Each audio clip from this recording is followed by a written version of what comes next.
Hi, Eddie. Hey, Eugene, how you doing? I'm doing pretty good. Hopefully you guys are good as well. Yeah, we hope everything's doing well with you guys. You weren't around for the first couple of these episodes. We have been reviewing the new character options that have been coming out on a daily basis. Oh, for D&D, yeah. So, what else, right? yeah, well, for now, for D&D, we've covered like general guidelines, a couple of rules. We talked about the fighter. We talked about the paladin. We talked about the barbarian. Do you know who's up today? The rogue. Yeah, the rogue. So today's Or barbarian, rouge, as is usually misspelled. the rouge. Yeah, rouge, like rouge from Letter rouge. makeup. Yeah, it's usually misspelled. I find it hilarious. We've been calling these barbarian one shots. I don't know if that's going to apply now that we're two here, but you always double tap. Sure, for sure. I mean, That's today's episode. We'll be talking about the new rogue build for D&D 2024 edition. Awesome.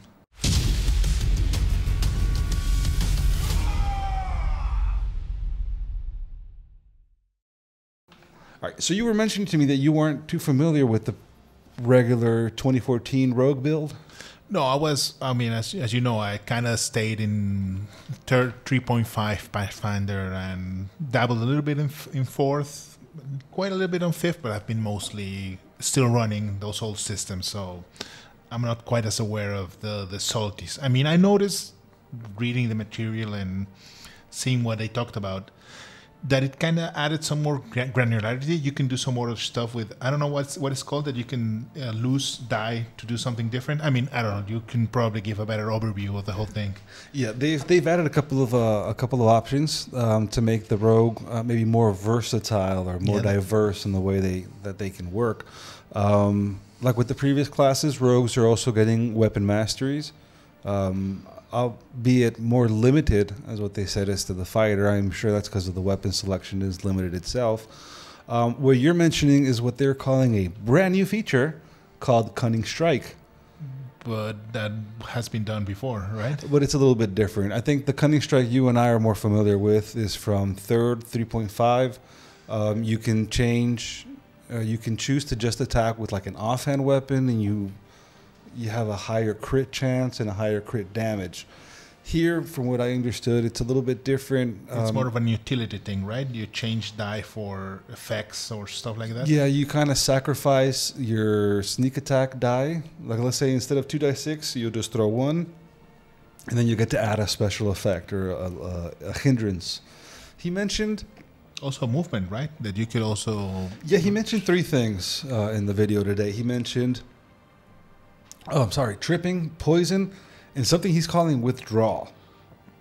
Now, I'm confused because I know that rogues starting at second level, I think it's second level, they get cunning action, and they can like do a disengage as a bonus action. So I don't know exactly what the withdrawal, he didn't get too into detail with it. But I know that there were some things in the Unearthed Arcana that had to do with this. I never got to play test that.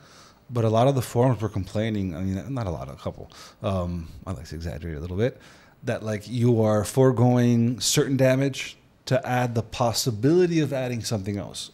Right. So I don't know how the final rules are going to be. Hopefully it's not going to be just a toss of a coin and see, well, I'm going to forego this damage and then see maybe if I can trip or if I can poison or disarm or something of the sort. Yeah.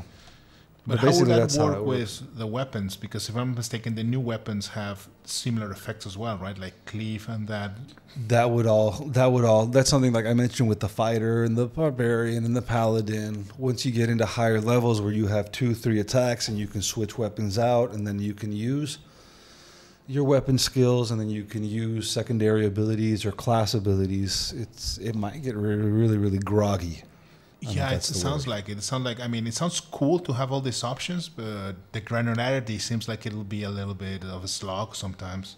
Yeah. Something else that they mentioned farther on is that the higher levels you get, the more cunning attack options cunning strike, options that you'll get. And he mentioned something like even knocking out your opponent instead of doing lethal damage, which I found very reminiscent of like the subdual damage system. From third, yeah. Yeah, from third, and I think even fourth, you just declare, I'm not going to kill him, I just want to knock him out. Yeah. So I don't know what that's all about. Something that is pretty cool, because when you play a rogue, you get this really later on. I don't know if it's going to maybe make it overpowered for an earlier level rogue, is the reliable talent, which I think if you have a trained skill, you can never roll lower than a 10. You have like an automatic 10 on the die plus your proficiency no matter what you roll. So, I mean, that's kind of cool unless they rework it and they balance it out in some way. They have the Thieves' Cant. Remember the super popular Thieves' Cant that I've never used once? Yes, of course. From advanced. I'm guessing from first. I remember second edition AD&D had it, and I never used it. And third had it. I don't think we ever used it. Yeah, because I was not familiar with Cockney television, and I otherwise would have done like Cockney speech, like I don't know, like or Yofo, something Safo, weird. Fofo? What? Yofo, Safo, Fofo? Yeah, something like that. That of was course. weird. So apparently they want to make that more useful. So not only do you get Thieves' Camp, but you get another language. So you're just getting an extra language plus something you probably won't be using unless you do use that in your campaign. Which like kudos. Druidic, which remember that I do. Druids actually Druidic. had their language, secret language, and nobody else was supposed to learn. Yeah, but the problem is if you as a DM don't know what the language is, then I don't know how you're going to use it. Yeah. Steady aim is now something canon. This is something honestly, it's getting a little personally annoying that they're mentioning like new things, and they're just getting stuff that they had in different source books and putting it in the main book. Just consolidating them. Be it Tasha's, be it Xanathar's, I don't know, whatever. There's a couple other sources out there. Maybe something from Sword Coast will pop up later. I doubt it, but maybe. Well, I don't know. I'm guessing it gives me the vibe of 3.5. The Our producer just fell has on messed the up the floor. studio. Sorry about that. It's giving you vibes of what? 3.5? Of 3.5. Yeah, there's a lot of things with 3.5. Even from I don't know if you were familiar that they're adding a lot of feats now. Yeah, I remember that from the basic video that everybody will get a feat from first level, like back in the day. Yeah, back in the day. Yeah, but also, what I'm thinking, Gene, about the feeling of it's not actually that new. There's a board game, I mean, going a little bit on a tangent, but there's a board game that I really love that's called Twilight Imperium. I played the 3rd edition, and I've played the 4th. And the 4th edition is basically the 3rd edition with expansions, but, this is a big but, and I'm guessing this is what they did here, but they cannot sell it as much as it new, is that the rules that were a little bit wonky, some things when you did some things were a little bit wonky, didn't make sense in between each other. On the new edition, they make sense. Everything's streamlined to make sense. So I'm guessing that's what they're trying to do.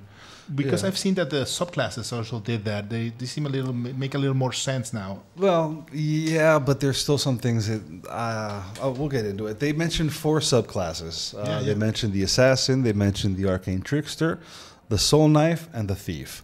Again, like the Soul Knife, which is basically like the psionic variant of a rogue, they mentioned it as something new. It's not new. It was there, but okay, they're bringing it in as a basic for option. the first time as a basic option. Yeah.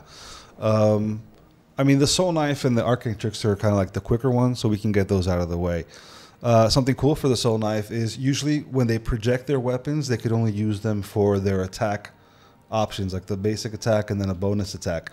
But if they had a reaction, if they had an opportunity attack, you had to use regular weapons. So if you're not used to carrying weapons, how are you going to make an opportunity attack and make it complicated? And the whole point is, it's very cool to have your sort of semi... So they, like you mentioned, they updated the rules. They worked out some of the wonky, and then now they can use that for opportunity attacks.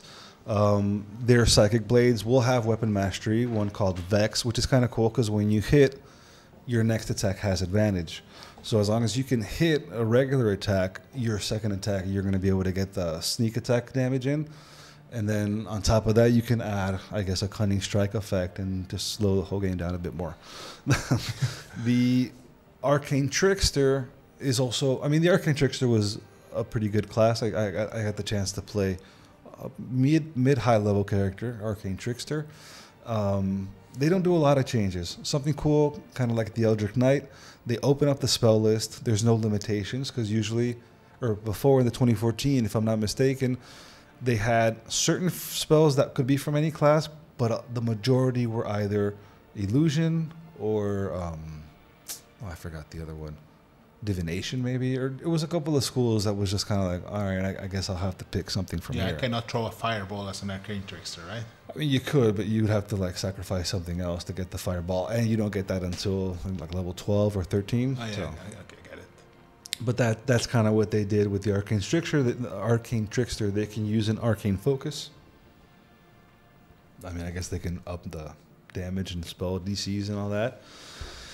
And I don't know what to think about this. Apparently, if you trip somebody, you can use your mage hand to trip somebody else. It's something that they're adding.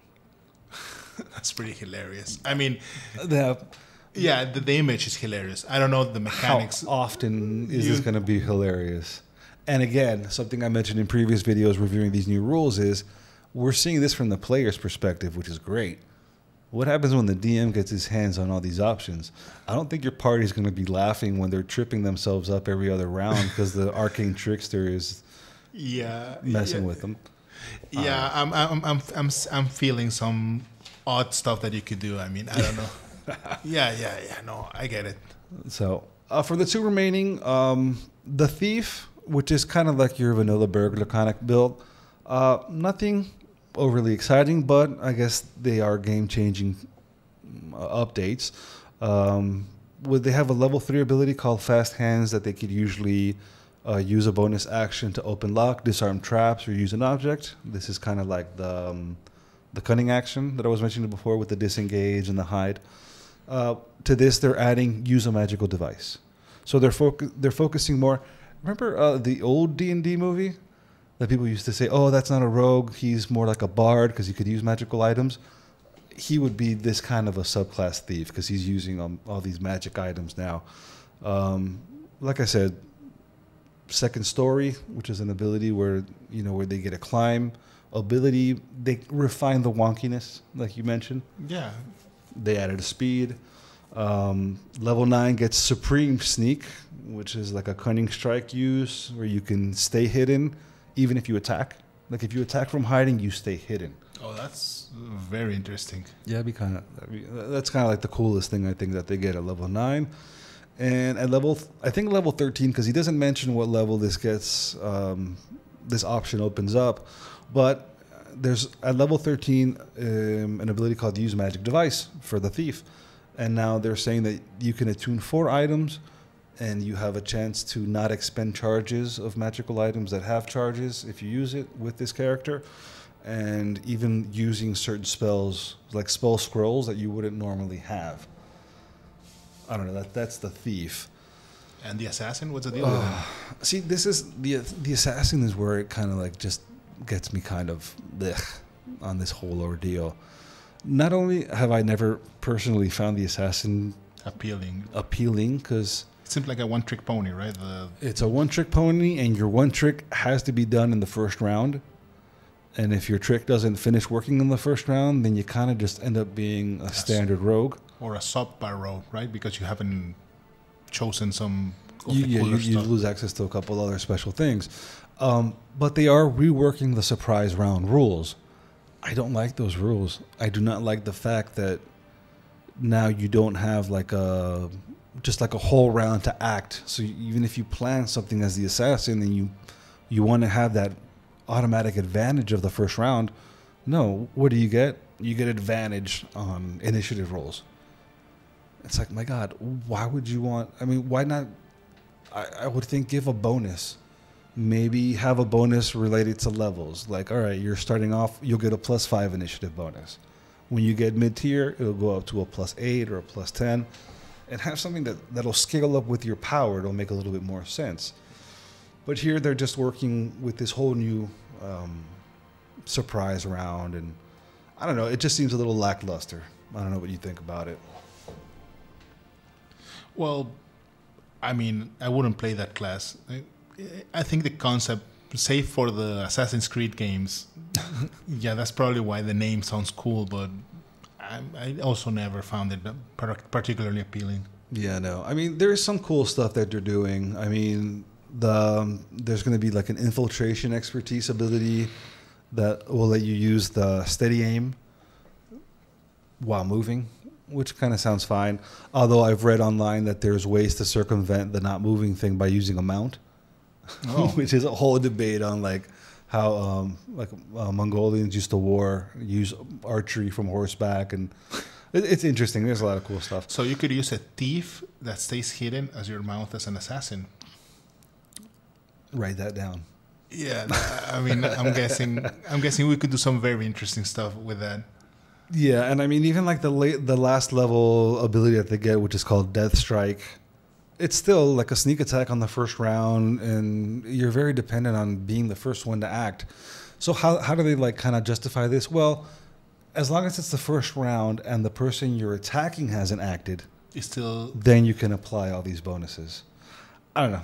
I'm not digging it too much. That sounds a little bit wonky. Very wonky. Yeah, which doesn't which kind of defeats what I said about the remake. I don't know. We'll have to see how it plays out. Yeah. But I mean, for the other stuff that they've been introducing, more or less everything seems on par with wrinkling out the wonkiness. But the assassin, I don't know. I think it's not as cool as they're trying to sell. Yeah, it probably.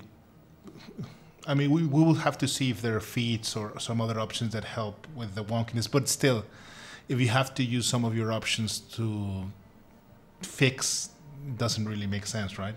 Well, see, then here I'd like to play two characters. I'd like my first round to be with the assassin, and then I'll have a second character I can use after that. I'll just put the assassin away. Well, the mount. Like we can use the mount. The mount would be be more effective. Yeah, they go piggybacking with your regular teeth. What was that? 3 kobolds in an overcoat? Something like that. Yeah. Yeah. Except one's an assassin, one's a thief, and one's a psionic blade. Why not? Yeah. Actually sounds like a very interesting character to play, my friend. Anyway, I think that pretty much sums it up. Trying to keep them short. Yeah, I guess leave your comments. Any opinions you have on what's going on with the rogue in the comment section below. Any Assassin's lovers, tell us why you love them. Yeah, tell us if we're wrong and this is actually a great idea, please. All right, so, well, that's been us. Yeah. As usual, like, comment, subscribe, and raid responsibly. Yes. Did I jump the gun? It doesn't matter. Does it? Maybe. I don't know. See y'all next time. See ya.